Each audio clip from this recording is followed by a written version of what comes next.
Hi, my friends. In this episode, I'm going to give you some ideas. How do you collect material for your public speaking? In the last episode, I was mentioning to you about the need for preparation. Preparation before the event. Preparation during the event. Preparation while giving the speech, for which your content is very, very, very important. I mentioned to you even the last episode, no matter how humorous you speak, no matter how rich your voice, the content is very, very important. So, how do you collect the content? As I said, in order to be a public speaker, you have to invest your time on a daily basis. So make a note of this. First of all, books, magazines and periodicals. I'm going to ask you a simple question and you are going to answer it frankly on a piece of paper. The question is this: how many hours you spend on an average per day in reading? How much time you spend in reading? Anything that you read. So, for example, from morning till evening, on an average, how many hours you spend? You write that number. You just write that number. You are not going to show it to anybody. Just write that number. You would have written 1 hour or 30 minutes or 2 hours or 3 hours, whatever. From that, you should remove things which are interesting but not useful. Things which are not relevant. If you take it out, what remains? That is relevant reading. On an average, about 2 hours, 3 hours. In another episode in my time management program, I have given some statistics on how much time great people spend in reading, like Bill Gates and people like that. So books, magazines, periodicals. You choose the area in which you want to be a public speaker. You should have the habit of going through book reviews. Talk to people with similar interests. These days, a lot of audiobooks are available. Now, a lot of e-books are available for free. That will give you enormous amount of facts. Once you have the facts, you can use it the way you want. I saw a beautiful quotation of Mark Twain. He says, get your facts first, then you can distort them as you please. You can distort them as you please. That is, how do you use that fact to support your case? So books, magazines, periodicals. The second one is newspapers. Minimum 2 newspapers you should read.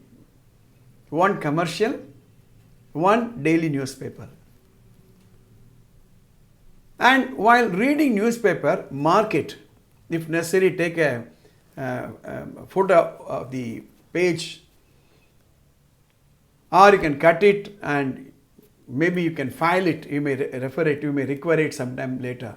It all depends upon whether you trust the digital media or the paper media. Search engines. In the next episode, I'm going to give you a more detailed explanation of how to use search engines. These days, any information available just at a click. You can do a lot of research. So, search engines gives you a lot of opening to know the facts. Internet documents, government websites. Internet documents, government websites. Now everything is transparent these days. Any information is available. Supposing if you want to speak about let's say, how much budget is available for education sector, it's available. How much is the funding from the state government, from the central government? What is the outlay for infrastructure development? What is the budget allocation for new projects, R&D? If you're going to speak on corona and scientific intervention to deal with corona, facts are available, transparent. Your ability to quote authentic information is very, very, very important. Research papers are available. For example, I do a program called Deliberate Practice, where I talk about the research of Dr. Anders Ericsson of Texas University. He talks about how consistent practice for 10,000 hours in a period of 10 years and how that makes a world-class genius. I read the entire research paper. For example, if I have to address a group of audience on growth mindset and fixed mindset, there's a whole lot of research articles available on growth mindset. If you have to talk about the virus, vaccines, lot of research papers are available. So spend enough time, collect these papers, make notes, store it someplace. You don't know when you will be called for a public debate. These days, you are invited to join a news debate, news at 9 o'clock. They talk about it. Some maybe, let us say, there is a debate on the national education policy. I'm an educationist. I get the invitation. Right? I start from how in 1986 onwards we have been talking about the national education policy. The various research papers related to that. That's a very important thing. You won't be able to all of a sudden prepare half an hour before the TV show. Encyclopedia and reference books. You should have the habit of purchasing books. Long ago, nearly 40 years ago, when I attended a self-development program by one of those days best consultants from Mumbai, Dr. Atreya, he gave me one advice: every month you purchase a book with your own money. Even today I do that. So collection of books, collection of encyclopedia books. But now, of course, digital encyclopedia is available. That's good enough. Yearbooks are very, very important. Yearbooks. For example, if you want to know what all happened last year in the year 2020, January to December, yearbooks are available. Every year they compile. They talk about various events. For example, COVID-19, it started in 2019.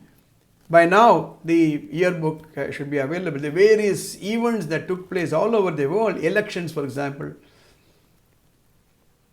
wars, politics, scientific discoveries, yearbook is very, very important. Maybe you have to quote certain facts and figures in one of your speeches, yearbook. Always keep your ears and eyes open. Note down the facts every day. Every day at 9 o'clock, there is a debate taking place in the news channels. Listen to them. You should know currently what is happening. In politics, in political science, in the legal area, in the medical field, what's happening? A lot of debates are taking place. For example, now a lot of debate took place on how trustworthy are the electronic voting machines. Those speakers give some statistics. If you have to speak on politics, the growth of various political parties, statewide statistics, the results came out last week from the elections in these 5 states. Listen to those debates and watch how the debaters are confronting the other co-debaters with their facts and figures. How they are countering the arguments. So these are the ways you have to collect content for your speech. Again, I'm telling you, it's not the way you deliver. What you deliver is also very, very important. Preparation is very, very important. I recall a quotation of Benjamin Franklin. By failing to prepare, you are preparing to fail. By failing to prepare, you are preparing to fail. The only difference in my years of experience of developing public speakers, the difference between a good speaker and a not so good speaker is the amount of effort the person is taking, the keenness with which he is getting ready every day, like sharpening the saw. Don't say, I have no time. You have to sharpen the saw. I end this episode with a small little story I heard long ago. A woodcutter was chopping wood with his own chisel. So he was chopping. In the first 1 hour, he chopped about, let us say, 100 wood. In the second 1 hour, it was 90. The third 1 hour, it was coming down 80. A bystander noticed that his output was coming down, and he noticed the chisel was getting blunt because of constant use.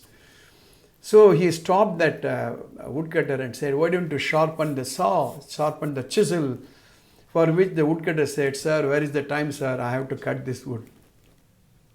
By spending just 10 minutes by sharpening the saw, sharpening the chisel, he'll be able to cut more. Similarly, everyday preparation is very, very important. You will start liking it. All the best. See you in the next episode. If you have not subscribed to this channel, please do subscribe and post your comments in the comments box. I will try to reply to them. All the best.